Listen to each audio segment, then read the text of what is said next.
नमः शिवाभ्यां नवयौवनाभ्याम्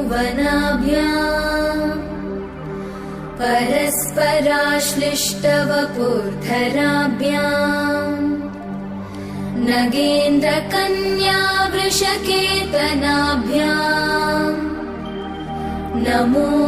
नमः शङ्कर पार्वतीभ्याम् नमः शिवाभ्यां सरसोत्सवाभ्याम् नमस्कृताभीष्टवरप्रदाभ्याम् नारायणेनार्चितपादुकाभ्याम् नमो नमः शङ्कर पार्वतीभ्याम् नमः शिवाभ्यां वृषभ